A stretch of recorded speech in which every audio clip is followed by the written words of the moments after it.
बिस्मिल्लाहिर्रहमानिर्रहीम अस्सलाम वालेकुम। Welcome to the latest job. आज की इस वीडियो में हम आपके साथ इंग्लिश के related most important and most repeated MCQs share करने वाले हैं जो पास्ट पेपर्स में काफ़ी दफ़ा आ चुके हैं, जो एफपीएससी, पीपीएससी और इस रिलेटेड जितने भी टेस्ट वगैरह होते हैं जॉब के लिए, उसमें ये बहुत दफ़ा रिपीट हो चुके हैं। ये मोस्ट इम्पॉर्टेंट एमसीक्यूज़ हैं, तो काइंडली इसे ज़रूर जो है वो कंसीडर करें। वीडियो पर जाने से पहले आप लोगों से रिक्वेस्ट है कि काइंडली मेरे चैनल लेटेस्ट जॉब को सब्सक्राइब करें, लाइक करें, शेयर करें, ताकि आप तक मेरी वीडियोस जो हैं वो पहुंचती रहें। साथ बने बेल आइकन को दबाना मत भूलें। जैसे ही आप लोग बेल आइकन प्रेस कर लेंगे और मेरी वीडियो की नोटिफिकेशन आपको मिलती रहेगी। तो सबसे पहले है which one of the phosphorus is used in safety match. माचिस में कौन सी जो होती है वो फास्फोरस यूज़ होती है? वाइट फास्फोरस होती है, रेड होती है, ब्लू होती है और ब्लैक होती है। तो यहाँ पे जो यूज़ होती है वो है red phosphorus. Synonym of remote is, जो रिमोट का सिनोनिम है वो क्या है? ऑटोमेटिक है, फास्ट है, डिस्टेंट है या नन है? तो यहाँ पे डिस्टेंट है। एरोपोली इज अ टाउन इन, जो एरोपोली है वो टाउन कहाँ पे मौजूद है? तो वो ग्रीस में है। और इसके रिलेटेड मैंने आगे जो है वो टर्की में जो इम्पोर्टेंट है इज़मिर है। यूके का जो टाउन इम्पोर्टेंट है वो ब्लैकपूल है। और इसी तरह ईरान का जो इम्पोर्टेंट टाउन है वो मशहद है। तो इनके रिलेटेड भी काफ़ी दफ़ा पूछा जा चुका है। Who invented the stethoscope? सबसे पहले तो हम देखेंगे कि हु इन्वेंटेड द स्टेथोस्कोप, कि स्टेथोस्कोप किसने इन्वेंट किया? तो है, तो यहाँ पे रैनी लेनक ने जो है वो स्टेथोस्कोप इन्वेंट किया है। अब स्टेथोस्कोप यूज़ किसके लिए किया जाता है, इसके बारे में पूछा जा सकता है। तो ये हार्ट बीट को मेजर करने के लिए। और इसके बारे में पूछा जा सकता है कि एक नॉर्मल ह्यूमन बीइंग की जो हार्ट बीट होती है वो पर मिनट कितनी होती है? तो वो 72 टाइम्स होती है। Sphygmomanometer is used to measure blood pressure. और एक और भी पूछा जा सकता है कि जो ब्लड प्रेशर है उसको मेजर करने वाले इंस्ट्रूमेंट का नाम क्या है? तो वह है स्फेग्मोमैनोमीटर। उसके बाद है हु इज़ पॉलीमैथ। पॉलीमैथ कौन होता है? मैथमेटिशियन होता है, एस्ट्रोनॉमर्स होता है, नन होता है, या एक्सपर्ट ऑफ मैनी सब्जेक्ट। तो जिसको ज़्यादा सब्जेक्ट पे एक्सपर्टीज़ होती हैं उसे हम कहते हैं polymath. Quaid Azam married his cousin before going off to London for higher studies in 1982।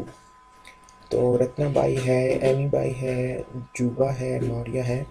तो उन्होंने 2 शादियाँ की थी। जो पहली की थी वो अपनी कज़न से की थी, तो जो है वो एमी बाई है। Structure and format of data is called, जो डाटा का स्ट्रक्चर एंड फॉर्मेट होता है उसे हम कहते हैं syntax. What is circumference of earth? Earth का जो है उस सर्कमफेरेंस क्या होता है? वो 40,000 किलोमीटर होता है। और एग्जैक्ट जो होता है इसका सर्कमफेरेंस वो 40,075 किलोमीटर है। और सर्कमफेरेंस मेजर करने का जो फार्मूला होता है वो होता है 2πr। तो ये आपको साथ साथ एक्स्ट्रा इन्फॉर्मेशन भी दी जा रही है ताकि आप लोग इसके रिलेटेड भी अगर कोई क्वेश्चन आता है तो वो भी इजीली अटेम्प्ट कर सकें। उसके बाद है which of the following countries has largest number of airport. तो सबसे ज़्यादा जो है वो किस कंट्री में एयरपोर्ट्स पाए जाते हैं? वो है यूएसए। और अगर इसके यूएसए में नंबर ऑफ एयरपोर्ट्स देखी जाए तो वो है 13,513। Heathrow is famous airport of, Heathrow जो है वो किसका फेमस एयरपोर्ट है? वो है लंदन का। Which of the following is lighter than air. तो हवा से जो हल्की चीज़ है वो क्या चीज़ है? उसमें कौन सी गैस है? वो है अमोनिया गैस। और अमोनिया गैस का जो फॉर्मूला होता है वो NH3 है। Which gas used in refrigerator to cool water. जो रेफ्रिजरेटर होते हैं घरों में, उसमें कौन सी गैस यूज़ की जाती है पानी को ठंडा करने के लिए? तो वो होती है ammonia gas. Which gas is most abundant in earth atmosphere? तो जो सबसे ज़्यादा गैस पाई जाती है अर्थ एटमॉस्फेयर में, वो कौन सी होती है? वो होती है नाइट्रोजन। उसके बाद आती है oxygen. London is situated on the bank of the water river. जो लंदन है वो कौन से रिवर पे मौजूद है? वो है थीम्स रिवर लंदन में। उसके बाद है सैनी रिवर पेरिस में। इसके रिलेटिव भी पूछा जा सकता है। लेफे रिवर जो है वो डबलिन में है, और दानुबे रिवर जो है वो वियना में है। उसके बाद है when the Indian Muslim observe the day of deliverance. के इंडियन मुस्लिम जो है वो डे ऑफ डिलीवरेंस कब जो है वो सेलिब्रेट करते हैं? तो इसका जो आंसर है वो है 22 दिसंबर 1939।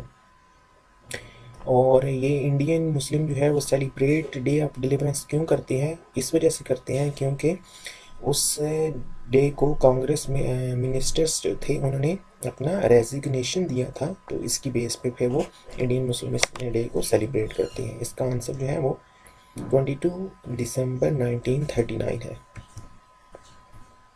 Which of the following is the lightest metal? तो सबसे ज़्यादा जो हल्का मेटल है, सबसे ज़्यादा हल्का मेटल कौन सा है? वो है लिथियम। और इसके रिलेटेड भी पूछा जा सकता है कि व्हाट फर्स्ट एलिमेंट जो है पीरियोडिक टेबल का कौन सा है? तो वो होता है हमारे पास हाइड्रोजन। उसके बाद है the constitution of AIML was drafted bye a committee in 1907 is headed by the के इंडियन में 1907 में कौन एक कमेटी बनाई गई थी? उसको हेड किसने किया था? मोहम्मद अली जौहर ने। आफ्टर दैट हज़रत Amina belongs to which tribe? हज़रत आमिना जो है वो कौन से कबीले से बिलोंग करती हैं? तो वो है बनु Zuhra. COP24 summit held in 2018 in which country? कौन सी कंट्री में ये कॉप की जो मीटिंग हुई थी वो हेल्ड हुई थी? तो वो है Poland. COP is about climate change. तो ये जो कॉप होता है वो आपने ये जो इन्वायरमेंटल चेंज आती है उसके बारे में ये मीटिंग होती है जिसमें सारा इस क्लाइमेट्स को मेजर किया जाता है। और ये conference held in 2018 in Katowice Poland. Poland का एक सिटी है कैटोवाइज, वहाँ पे हुई थी। आगे है iron cross is famous award of the which country? जो आयरन क्रॉस है वो कौन सी कंट्री का फेमस अवार्ड है? जर्मनी। और इसके आगे रिलेटेड भी बहुत सारे मैंने लिखे हैं, जैसे विक्टोरिया क्रॉस जो है वो लंदन का है। बेलर क्रॉस जो है वो डेनमार्क का है। डेनमार्क में डेनमार्क का जो कैपिटल है उसे हम कहते हैं कोपनहेगन। निशान हैदर जो है पाकिस्तान का है। परमवीर चक्रा जो है वो इंडिया का है। मेडल ऑफ ऑनर जो है वो USA का है। गोल्डन क्रॉस जो है वो जिम्बाब्वे का है। तो यहाँ पे जो इम्पोर्टेंट है वो है गोल्ड क्रॉस, विक्टोरिया क्रॉस और आयरन क्रॉस। उसके बाद है पेन किलर ड्रग और कॉल्ड। पेन किलर ड्रग को हम क्या कहते हैं? एंटीबायोटिक कहते हैं, एनेस्थेटिक्स कहते हैं, एनाल्गेसिस कहते हैं। यहाँ पे इसको एनाल्गेसिस कहते हैं। Sky news belong to which country? ये न्यूज़ एजेंसी है, तो ये जो स्काई न्यूज़ है वो कौन सी कंट्री में है? वो है UK की। इसके रिलेटेड आगे मैंने बहुत सारी लिखी हैं, जैसे router and BBC NA of UK की है। इंटरफैक्स जो है न्यूज़ एजेंसी जो है वो रशिया की है। रिट्ज़ो न्यूज़ एजेंसी जो है वो डेनमार्क की है। वफा न्यूज़ एजेंसी जो है वो फ़लस्तीन की है। GG प्रेस जो है वो जापान की है। इस तरह अंतारा न्यूज़ एजेंसी जो है वो इंडोनेशिया की है। बरनामा न्यूज़ एजेंसी जो है वो मलेशिया की है। मैना न्यूज़ एजेंसी जो है वो इजिप्ट की है। सना न्यूज़ एजेंसी जो है वो यमन की है। बख्तार न्यूज़ एजेंसी जो है वो अफ़गानिस्तान की है। और ये भी MCQs पूछा जा सकता है कि ओल्डेस्ट न्यूज़ एजेंसी जो है वो AFP एक तो आपको याद रखना चाहिए कि AFP है सबसे पुरानी न्यूज़ एजेंसी। सेकेंडली आप लोगों ने ये देखना है कि ये कहाँ पर, ये किस कंट्री की है, तो वो है फ्रांस की। Thanks for watching.